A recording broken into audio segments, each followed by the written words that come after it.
loss of Mark Scheifele in Game 1 to the series? Well, you play a series that clearly you're having a hard time finding their net. You take your best offensive player out. And just as importantly, what it leaves you with then is the challenge. We'll go next to Murat Atesh from The Athletic. Go ahead, Murat. Thanks, Gregor. Hi, Paul. Same thing I asked your players. Do you take any solace? I know it's super, super fresh, but do you take solace in having given fans in Winnipeg and the community something to look at and cheer for at what's been a tough time? It's such a special place, Winnipeg, and unfortunately we weren't able to kind of do that together, to enjoy playoff hockey and then enjoy a playoff win at home, because the players need that, right? We need that feedback for energy. And even in the building tonight, with the number of people they had in it, there was an energy there, and you kind of feel like you missed out on it a little bit. So it's probably I think it's the second time in franchise history they got out of the first rounds, and you want to share that with your fans. We have such a fantastic home building, and the crowd it's different there, I think, than anywhere else. So you feel like you missed out on something, but I would imagine there's been a tremendous amount of sacrifice for a lot of people over the last year and a half, but it would have been nice to give something back, and to have the crowd, I mean, it's not just the Jets players or the coaches, it's the fans too. It's a painful loss. It's a painful thing to go through. So you like to have the other side of it happen too when something good happens, and we missed that. We'll go next to Jason Bell from the Winnipeg Free Press. Go ahead, Jason. Thanks, Gregor. Paul, it's a rare situation that your club finds itself in, having played 8 playoff games. You sweep and then you're swept. It's unique, but as I say, Murat said, it's still raw for you. But what are your takeaways from a situation like that? Yeah, Jason, it's God. I'd like to give you a good answer to a solid question. It was extreme, right? Which was the case of the year. It was the story of the year. This was extreme. All these things that you'd never faced before. We played an NHL season without fans in the building. We played an NHL season without a road game in our time zone. There's a whole lot of things that we've never dealt with before. And you roll through 4 games against a team with the 2 best scorers in the league, and you like the defensive game, and then you get beat 4 straight times. They were good, and they were better than we were in this series, and they deserve to win. We'll go next to Mike McIntyre from the Free Press. Go ahead, Mike. Gregor, and evening, Paul. Those of us who cover your team, we've seen many games like this tonight, not just this season, over many seasons, where you guys win games like this. This is kind of the Winnipeg way at times. But to maybe some observers, they'd look at the shot clock and say, my goodness, that was a complete one-sided effort. Did it feel like that to you? A bit. I wouldn't agree with the first part of it. I think they were honest. So one of the things that's unusual that we went through is this back-to-back, and different teams. But I think the back-to-back in the playoffs favors the team that won, and they were honest tonight. I mean, I don't think the shot clock was particularly accurate at times, but I'm not saying that it was close. They were better than we were tonight, and you get down 3 like Edmonton did.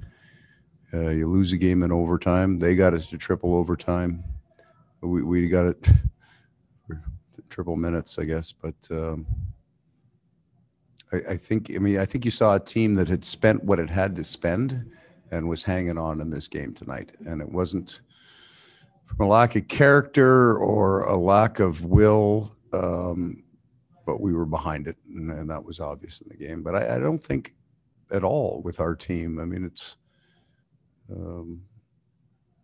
a good team, and it's going to get better. Like it's just coming into its prime. So I don't feel that we saw this game happen very much at all in recent memory. Go next to Sean Reynolds from Sportsnet. Go ahead, Sean. Paul, I think about talking with you throughout the year or in situations like this, and whenever you talked about the Montreal Canadiens, it seemed clear to me that there was a real deep respect for that team from you and how they played in the style. And you seem to recognize the danger of that style. It is what we saw in this series exactly what you knew they were capable of. And I remember at the beginning of the series, you talked about them, whichever team got to their identity first was going to succeed. Is this a case that they got to theirs and you didn't get to yours? So I would agree with that completely, that in this, they were as good as I've seen them be in the game that they played. And it started 3 games into the last 3 games of the Toronto series. You're watching it and I know there's all the consternation from Toronto that they didn't win that, but when you're watching those last 3 games, you know that they're getting to where they need to get to. And then they had the addition of their goalie, right? Carey Price got to that elite level that he's at. That combination, and then in truth, that combination versus us in terms of style is a big challenge for us, right? So they're not looking to trade at all, and in doing so, they created their forecheck very, very quick on our D, and that was a place that we struggled with clearly. And then they would have those top 4 guys minus tonight that made it very difficult to get to the net. So it was a tough match, which I still think we had a chance to win, but I think it would have been difficult. You lost Mark. That was a difficult problem. We'll go next to Carter Brooks from Game On. Go ahead, Carter. Hey, Coach. We've seen a significant season of growth from Logan Stanley. Can you touch on how you saw him develop as a player, not only the season, but again, the postseason, and then with reference to tonight's game? Yeah, so Logan is this kind of interesting first-round pick that's unlike what we had gone through over 3 or 4 years when we drafted these young guys. They played forward for us, and off they went. But he developed in the minors. He got better there. The pause was good for him in that it gave him a chance to almost catch up to his body, if you will. I mean, a man that size, it takes them a while to get the agility and the conditioning and all those things to drive that big body. And we felt like during the year when he went in, there were a number of the 2 goals that he scored tonight. If you look at the goals that he scored, he's not bouncing them in off ankles. He's picking corners. We think that's there with him. And this playoff, the playoff games that he played will be so important for his development because he's physically there. And then now he has an understanding of the next level. So this was a really good draft pick for us that took the appropriate amount of time to develop. It's just not a lot of big men that can move and shoot the puck. So he's going to be a good one for a long time. We'll go next to Murat Atesh from The Athletic. Go ahead, Murat. Thanks, Gregor. Hi, Paul. I wanted to ask an on-ice question as well. I mean, I saw a stat go around from one of the publicly made expected goal sites saying this was one of the most lopsided series ever. Heading into overtime, the broadcast showed a zone time. I think that was 39-17 in favor of Montreal. And you see the rims around both D. They're picking up their own dumps. I lost you there. You're fading out. Fortunately, I lost you toward the end of that. Hi, hello. Yeah, you're back. Thanks. Apologies. Maybe it was. You don't have to apologize for that. You could. I was just going with Montreal picking up its own dump-ins and things like that too, just to give kind of an eye version to support this. And I mean, you guys don't have Mark Scheifele, but they don't have a Mark Scheifele either. And I'm wondering, just where this comes from and if it feels underwhelming to you now to look at it.